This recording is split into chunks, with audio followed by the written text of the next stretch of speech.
الحمد لله رب العالمين والعاقبة للمتقين والصلاة والسلام على سيدنا ونبينا محمد وعلى آله وصحبه أجمعين. اللهم أرنا الحق حقا وارزقنا اتباعه وأرنا الباطل باطلا وارزقنا اجتنابه. سبحانك لا علم لنا إلا ما علمتنا إنك أنت العليم الحكيم. أعوذ بالله من الشيطان الرجيم. وإذا سألك عبادي عني فإني قريب أجيب دعوة الداعي إذا دعان فليستجيبوا لي وليؤمنوا بي لعلهم يرشدون. وقال الله تبارك وتعالى: يا أيها الناس أنتم الفقراء إلى الله والله هو الغني الحميد. صدق الله العظيم. اللهم ربنا لك الحمد كما ينبغي لجلال وجهك وعظيم سلطانك. سبحانك لا علم لنا إلا ما علمتنا إنك أنت العليم الحكيم. تمام تعریفیں اللہ رب العالمین کے لیے ہیں. اللہ تبارک و تعالیٰ کی توفیق سے، اس کے فضل و کرم سے آج ہم اس مبارک گھڑی میں جمعے کے دن اللہ رب العالمین کے گھر میں حاضر ہوئے ہیں. اس ماہ مبارک رمضان مبارک میں اللہ تبارک و تعالیٰ ہمارے تمام اعمال صالحہ کو اپنی بارگاہ میں قبول فرما، اور اللہ تبارک و تعالیٰ ہماری زندگیوں کو حقیقی معنوں میں نبی کریم صلی اللہ علیہ وسلم کی سنت کے مطابق بنا دے. ہم نے ابھی رمضان مبارک کا آغاز کیا اور ابھی گنتے گنتے پہلا عشرہ رمضان مبارک کا اختتام ہو گیا اور ابھی دوسرے عشرے کا آغاز ہوا. اور یہ اللہ رب العالمین کا فضل و کرم ہے ہم پر کہ اللہ تبارک و تعالیٰ نے ہمیں رمضان مبارک عطا فرمایا، قرآن مجید کا مہینہ اور اپنے کلام سے تعلق مضبوط کرنے کا مہینہ، اللہ تبارک و تعالیٰ کو راضی کرنے کا مہینہ. اور اللہ تبارک و تعالیٰ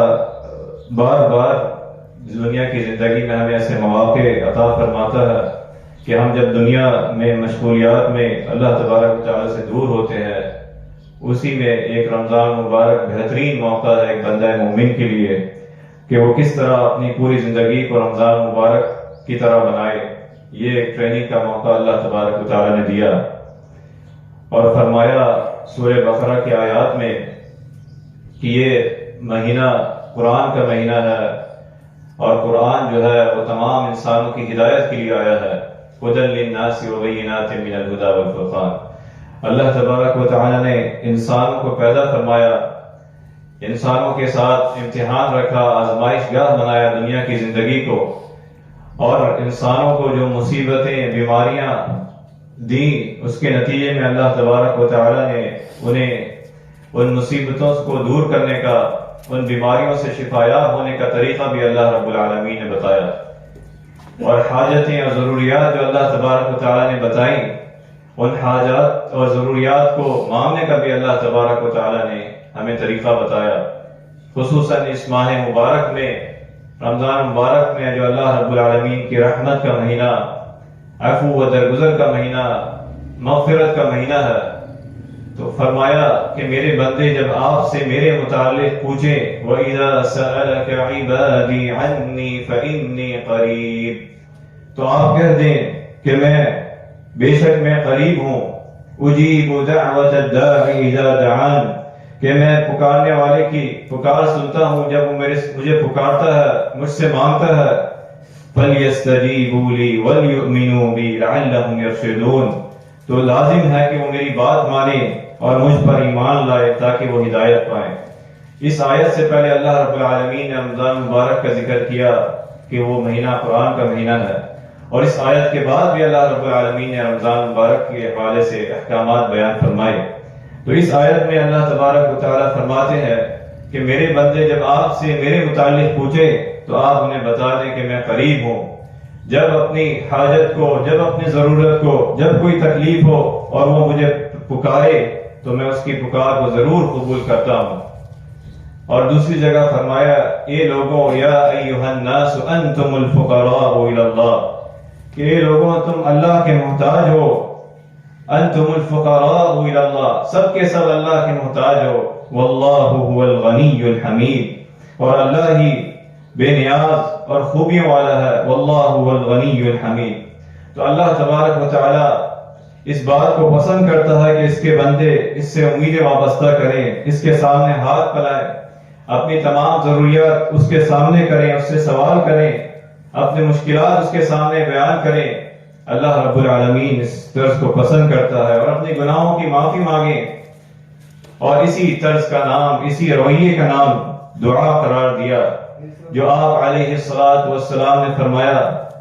افضل العبادہ الدعاء، کہ بہترین عبادت اور افضل عبادت جو ہے وہ دعا ہے، کیونکہ بندہ اللہ رب العالمین کے سامنے عاجزی و انکساری کے ساتھ اور اپنے آپ کو نیچا ظاہر کر کے اللہ رب العالمین کی قدرت کاملہ پر یقین کرتے ہوئے اس کے سامنے وہ ہاتھ پھیلاتا ہے اور اس سے اپنی ضروریات پیش کرتا ہے، اپنی مصیبتیں اس کے سامنے، پریشانیاں اس سے بیان کرتا ہے۔ تو اس لیے آپ علیہ الصلوۃ والسلام نے فرمایا کہ دعا هو العبادہ، کہ دعا ہی عبادت ہے، کہ جو اللہ تبارک و تعالی نے فرمایا وقال ربکم ادعونی استجب لکم، کہ تمہارے رب کا حکم ہے کہ تم مجھ سے دعا کرو، میں تمہاری دعا کو قبول کروں گا، اور جو میری عبادت سے تکبر کرتے ہیں وہ ذلیل و خوار ہو کر عن قریب جہنم میں داخل ہوں گے۔ کہ جو اللہ تبارک و تعالی سے دعا نہیں کرتے، مانگتے نہیں، اپنی حاجتوں کو، اپنی ضروریات کو اس کے سامنے نہیں پیش کرتے، تو اللہ تبارک و تعالی ان سے ناراض ہوتا ہے، ان پر غضب کھاتا ہے۔ کہ دوسری جگہ جو آپ علیہ الصلوۃ والسلام نے فرمایا کہ جو اللہ سے مانگتے نہیں ہیں، اللہ تبارک و تعالی ان پر ناراض ہوتا ہے۔ تو فرمایا لیس شیء اکرم علی اللہ من الدعاء، کہ اللہ تبارک و تعالی کے نزدیک دعا سے معزز کوئی چیز نہیں ہے، کہ جب بندہ اللہ اور اس کے بندے کے ساتھ تعلق مضبوط ہوتا ہے دعا کے ذریعے۔ فرمایا من لم يسأل اللہ یغضب علیہ، کہ جو اللہ تعالیٰ سے دعا نہیں کرتا اللہ تبارک و تعالیٰ اس پر ناراض ہوتا ہے۔ تو یہ اللہ تبارک و تعالیٰ کا حکم نبی کریم صلی اللہ علیہ وسلم کے ذریعے آنے والے قیامت تک کے لوگوں کو بتایا کہ اللہ تبارک و تعالیٰ ان سے قریب ہے۔ وَإِذَا سَأَلَكَ عِبَادِي عَنِّي فَإِنِّي قَرِيب، کہہ دیں کہ میں ان سے قریب ہوں، جب جہاں جس حال میں وہ مجھ سے مانگیں گے، جو پریشانی میرے سامنے پیش کریں گے، فَإِنِّي قَرِيب، میں ان سے قریب ہوں۔ فرمایا کہ میں حبل الورید، اس کی شارک سے بھی قریب ہوں، وَنَحْنُ أَقْرَبُ إِلَيْهِ مِنْ حَبْلِ الْوَرِيدِ۔ تو یہ اللہ تبارک و تعالی فرماتے ہیں قُلْ مَا يَعْبَوْ بِكُمْ رَبِّي لَوْلَا دُعَاؤُكُمْ فَقَدْ كَذَّبْتُمْ، کہہ دیجئے اگر تمہاری دعا نہ ہو تو میرا رب تمہاری کوئی پرواہ نہ کرے، کہ اگر تمہاری دعا نہ ہو تو اللہ تبارک و تعالی تمہاری کوئی پرواہ نہ کرے۔ تو اللہ تبارک و تعالی نے مصیبتوں کو ٹالنا، بیماریوں کو ٹالنا اور اس کو شفا یاب کرنا، گناہوں کو معاف کرنا، لوگوں کو ہدایت دینا، اور آخرت میں قبر میں اس کے درجات کو بلند کرنا، سارے طریقے اللہ تبارک و تعالی نے دعا کے ذریعے ہمیں بتائے۔ وَإِذَا سَأَلَكَ عِبَادِي عَنِّي فَإِنِّي قَرِيب۔ نبی کریم صلی اللہ علیہ وسلم نے فرمایا إِنَّ الدُّعَاءَ يَنْفَعُ مِمَّا نَزَلَ وَمِمَّا لَمْ يَنزِلْ فَعَلَيْكُمْ عِبَادَ اللَّهِ بِالدُّعَاءِ، کہ بے شک دعا ان آزمائشوں میں بھی نفع بخش ہوتی ہے جو ابھی نازل نہیں ہوئی، اور اس میں بھی نفع بخش ہوتی ہے جو آنے والی ہے۔ لہذا اللہ کے بندو تم ضرور دعا کیا کرو کہ جو آزمائش آ گئی، جو مصیبت پریشانی آ گئی، اس پر دعا کیا تو اللہ رب العالمین اس پر صبر عطا فرمائے گا، اور جو مصیبت نہیں آئی تو اللہ تبارک و تعالی دعا کے ذریعے اس مصیبت کو جو ہے وہ ٹال دے گا۔ فرمایا اللہ تبارک و تعالی نے انہم کانوا یسارعون فی الخیرات، کہ جہاں انبیاء علیہم السلام کا ذکر کیا سورہ انبیاء میں، ایوب علیہ السلام کی مثال دی کہ جب ان پر شدید مرض کا وہ ہوا تو انہوں نے اللہ تبارک و تعالی کو پکارا۔ پھر یونس علیہ السلام کی مثال دی اللہ تبارک و تعالی نے، انہوں نے اللہ رب العالمین کو پکارا، لا الہ الا انت سبحانک انی کنت من الظالمین۔ پھر نبی کریم صلی اللہ علیہ وسلم جب تمام اپنے اصحاب کے ساتھ پہلا معرکہ ہوا اسلام کا بدر کا، تو آپ علیہ السلام نے بھی میدان بدر میں اللہ تبارک و تعالی سے دعا کی کہ یہ لوگ ہیں، یہ اخلاص کے ساتھ تیرے اس میدان میں حاضر ہوئے، تو ہماری تائید و نصرت فرما۔ تو یہ انبیاء علیہ السلام کا طریقہ اور خود نبی علیہ السلام کی اسوہ حسنہ اور رہنمائی. اور فرمایا کہ دعا کرنے کے 3 فائدے ہوتے ہیں کہ یا اللہ تبارک و تعالی دعا کرنے والے کی اس دعا کو، اس سوال کو پورا کر دیتا ہے، یا اس کی دعا جو ہے وہ آخرت کے لیے ذخیرہ ہو جاتی ہے، یا دنیا میں کوئی آنے والی مصیبت جو ہے اس سے ٹل جاتی ہے. فرمایا ما من مسلم يدعو ليس باسم ولا بقطيعة رحم الا اعطاه احدى ثلاثه، کہ کوئی مسلمان جب کوئی دعا کرتا ہے جس میں گناہ یا قطع رحمی نہ ہو تو اللہ تبارک و تعالیٰ اسے ان 3 چیزوں میں سے وہ عطا فرماتا ہے. یا تو اس کی دعا جلد قبول کی جاتی ہے، یا اسے ذخیرہ آخرت میں اس کے لیے نفع بخش ہوتی ہے اجر اللہ تبارک و تعالیٰ کے ہاں، یا پھر دنیا میں کوئی اس جیسی کوئی مصیبت اس پر آ رہی ہے تو وہ اسے ٹال دیتی ہے. پوچھا صحابہ کرام رضی اللہ عنہم نے کہ تو ہم پھر اور زیادہ دعا کریں؟ تو آپ صلی اللہ علیہ وسلم نے فرمایا کہ اور اللہ تبارک و تعالیٰ عطا کروائے گا، اللہ تبارک و تعالیٰ اور عطا فرمائے گا. تو یہ تینوں فائدے دعا کے ذریعے. اور پھر نبی علیہ السلام نے دعا کا طریقہ اور آداب بھی ہمیں بتائے جو اللہ تبارک و تعالیٰ نے حکم دیا فَادْعُوا اللَّهَ مُخْلِصِينَ لَهُ الدِّينَ وَلَوْ كَرِهَ الْكَافِرُونَ، کہ اللہ تبارک و تعالیٰ کو پکارو مخلصین لہ الدین، اخلاص کے ساتھ، پوری اپنے خشوع و خضوع کے ساتھ اللہ تبارک و تعالیٰ کو پکارو کہ وہی تمہاری حاجتوں کو پورا کرنے والا ہے، وہی تمہاری ضروریات کو پورا کرنے والا ہے، اور اس کے علاوہ کوئی حاجت اور ضروریات کو پورا کرنے والا نہیں. فرمایا کہ پوری قوم اور پورے لوگ جمع ہو کر اگر تمہیں نفع پہنچانا چاہیں تو وہ نفع نہیں پہنچا سکتے یہاں تک کہ اگر اللہ تبارک و تعالیٰ تمہیں نفع نہ لکھا ہو. اور اگر پوری قوم جمع ہو کر تمہیں نقصان پہنچانا چاہے تو کوئی نقصان نہیں پہنچا سکتا ہے الا یہ کہ وہ اللہ رب العالمین نے تمہارے لیے کوئی لکھی نہ ہو. تو یہ فرمایا والذین تدعون من دونه ما يملكون من قطمیر، اور جنہیں تم اللہ تبارک و تعالیٰ کے سوا پکارتے ہو تو وہ کھجور کی گٹلی کے چھلکے کے بھی مالک نہیں ہے. ما یملکون من قطمیر، کھجور کی گٹلی کے چھلکا کتنا باریک، تو وہ اس کے بھی مالک نہیں ہے. تو اللہ تبارک و تعالیٰ غضبناک ہوتا ہے. تو اللہ تبارک و تعالیٰ کو پکارنا اور اخلاص کے ساتھ پکارنا. اور اسی طرح جو دعا کے آداب میں آیا ہے کہ نبی علیہ السلام جب میدان بدر میں آپ صلی اللہ علیہ وسلم نے دعا کی تو حضرت عمر رضی اللہ عنہ فرماتے ہیں کہ آپ صلی اللہ علیہ وسلم قبلہ رخ ہو کر اللہ تبارک و تعالیٰ کے سامنے ہاتھوں کو پھیلایا. اور اسی طرح ہاتھ اٹھا کر دعا کرنا یہ بھی اللہ تبارک و تعالیٰ کو پسند ہے. فرمایا آپ علیہ السلام نے ان اللہ حی کریم یستحی اذا رفع الرجل الیہ یدیہ ان یردہما صفرا خالی. کیا اللہ تبارک و تعالیٰ حی کریم ہے، حیا کرنے والا ہے، کریم ہے، مہربان ہے. اور وہ کوئی آدمی جب اس کی طرف ہاتھ بلند کرتا ہے تو اسے حیا آتی ہے کہ وہ انہیں خالی ہاتھ اٹھائے، تو اسے ضرور قبول فرماتا ہے. اس سے کوئی مانگ کر تو دیکھیے اپنی گناہوں کی معافی، اپنی ضروریات، اپنی حاجتوں کو اس کے سامنے پیش کر کے دیکھے اس ماہ مبارک میں. اور فرمایا کہ دعا کے آغاز میں ہے کہ وہ پہلے اللہ رب العالمین کی حمد و ثنا بیان کرے اور پھر نبی علیہ السلام پر درود و سلام بھیجے، پھر اللہ تبارک و تعالیٰ سے اپنی حاجت بیان کرے. حضرت فضالہ بن عبید رضی اللہ عنہ بیان کرتے ہیں کہ نبی کریم صلی اللہ علیہ وسلم بیٹھے ہوئے تھے کہ ایک آدمی داخل ہوا اور اس نے نماز پڑھی اور کہنے لگا اللہم اغفر لی وارحمنی، یا اللہ مجھے معاف کر دے اور مجھ پر رحم فرما. تو نبی علیہ السلام نے فرمایا کہ اے نمازی، تم نے جلدی کی ہے، جب تم نماز سے فارغ ہو کر بیٹھو تو اللہ کی رحمت، اللہ کی حمد و ثنا بیان کرو اور مجھ پر درود پڑھو اور اس سے دعا کرو تو اللہ تبارک و تعالیٰ ضرور قبول فرمائے گا. پھر ایک اور موقع پر ایک اور نمازی نے اس طرح دعا کی جس طرح آپ علیہ السلام نے بیان فرمایا کہ اب نمازی تم دعا کرو، تمہاری دعا اللہ تبارک و تعالیٰ ضرور قبول فرمائے گا، وہ ضرور اس کا جواب دے گا. تو یہ آپ علیہ السلام کی اسوہ حسنہ. حضرت انس بن مالک رضی اللہ عنہ بیان کرتے ہیں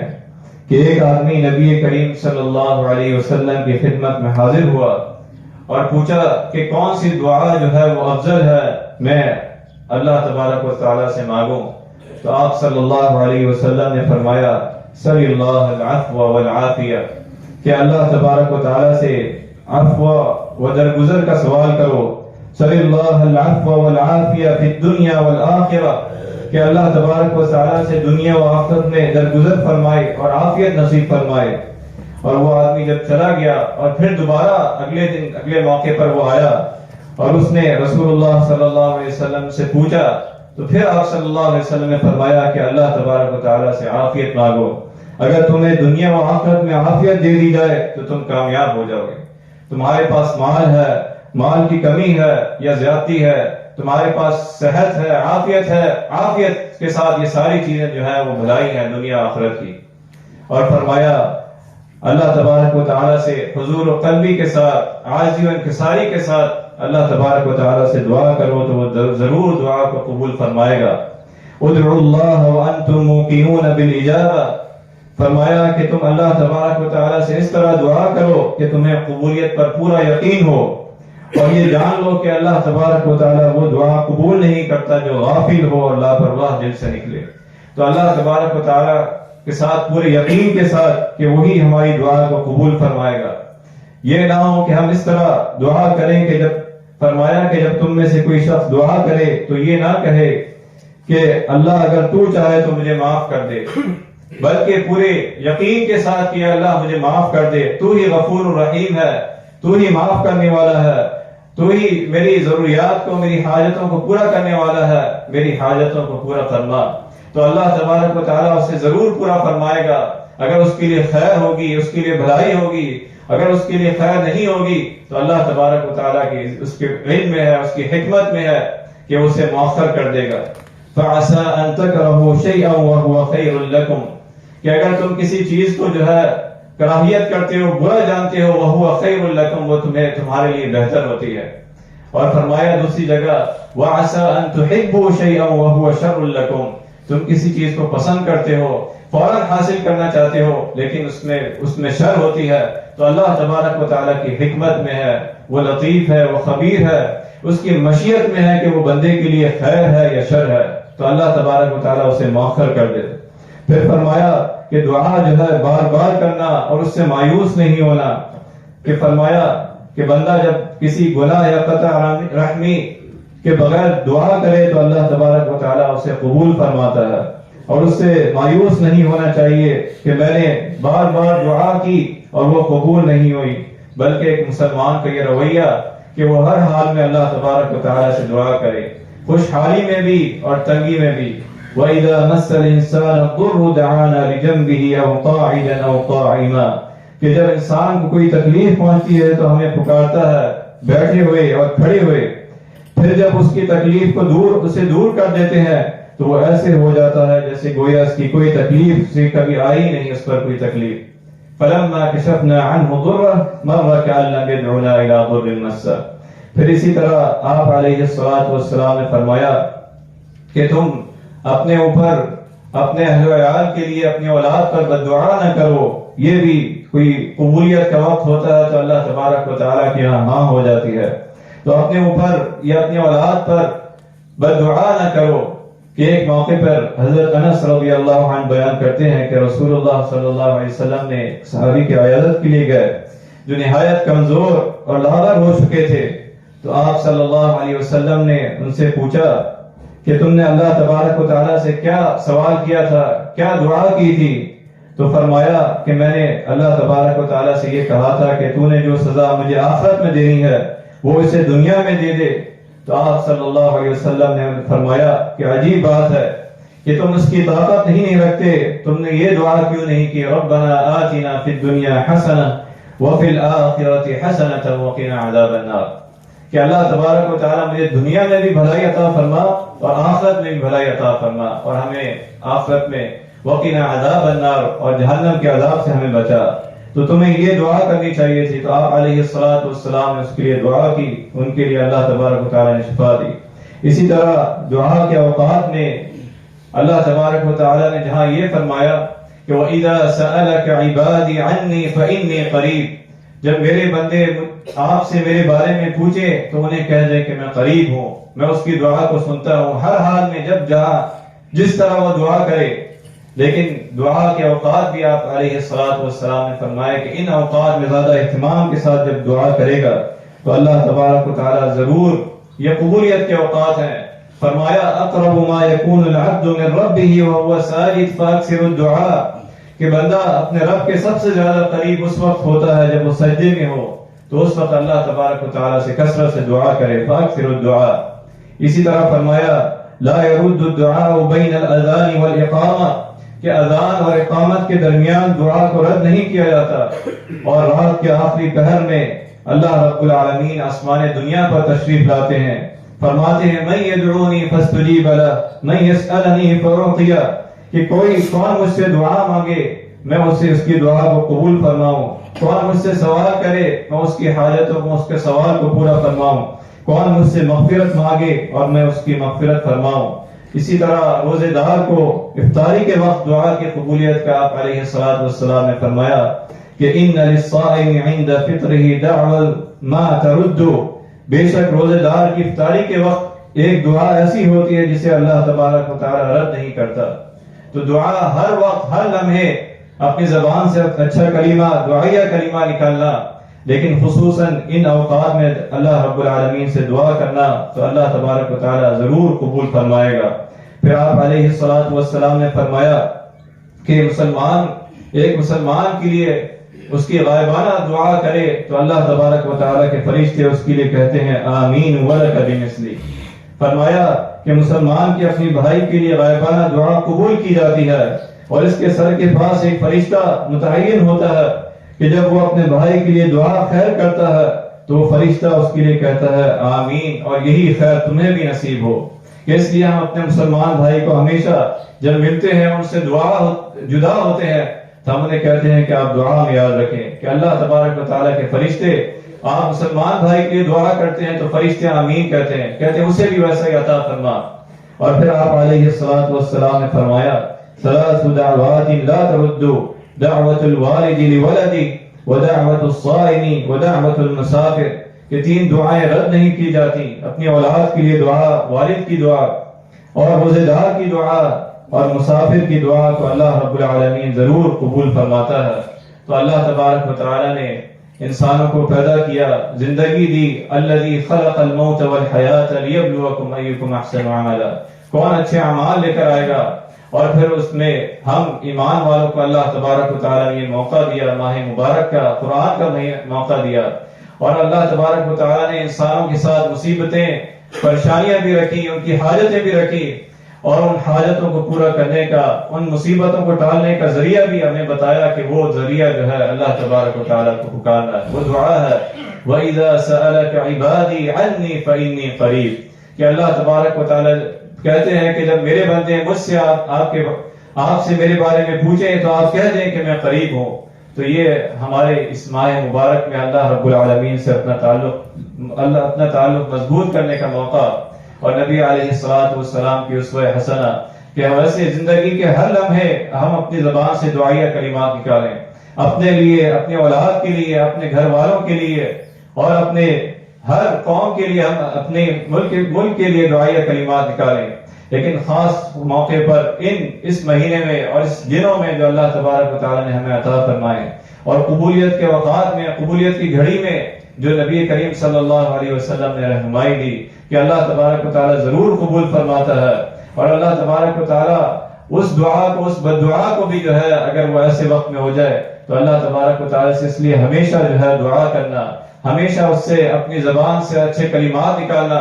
کہ یہ نہ ہو کہ ایسی کلمات زبان سے نکالے، فرمایا کہ انسان جو ہے وہ جنت کے قریب ہوتا ہے، اور اپنی زبان کی وجہ سے، اپنی زبان کے اس غلط استعمال کی وجہ سے وہ جنت سے دور کر دیا جاتا ہے، اور وہ جہنم کے قریب ہوتا ہے۔ اور اللہ رب العالمین کہ وہ اتنی تعریف، حمد و ثنا کرتا ہے، دعا کرتا ہے، مغفرت مانگتا ہے، تو اللہ تبارک و تعالیٰ اسے معاف کر دیتے ہیں، وہ جنت کے پاس پہنچ جاتا ہے۔ تو اللہ تبارک و تعالیٰ نے ہمیں یہ موقع دیا، یہ مہینہ دیا۔